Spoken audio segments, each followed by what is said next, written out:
which very little is being talking about it. We talk about uprising, we talk about resistance, we talk about things which is for the eye and for action, but about this simple, quiet, and dedicated souls, we give very little attention.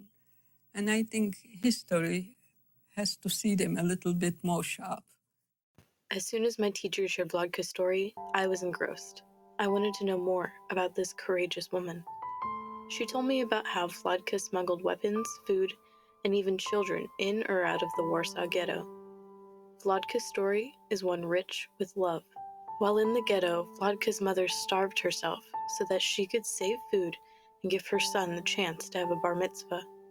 That was a mother's love. Vladka read illegal books to continue learning and taught the children in the ghetto. She comments in her interview about how she and many other young adults would get together and discuss literature. That was a love of life. After losing her family, Vladka had to rely on the only people she had left, her found family, the resistance fighters. In her book, she wrote, "It was as if my heart had turned to stone, as if my will to live had dissolved. Had it not been for my friends, I would have been trapped more than once. They did not desert me in my time of need." These were the people that got her through everything. These were the people she fought for. That was a love for her people. The love Vladka Mead had for all her people and for life itself gave her the strength to resist and make it out of all the difficult situations she endured during the Holocaust. All the love and quiet resistance she had seen from everyone around her inspired her and pushed her to survive. When reading Vladka's book On Both Sides of the Wall, there were times when I just had to set the book down for a moment and think to myself, this is real. This happened to real people.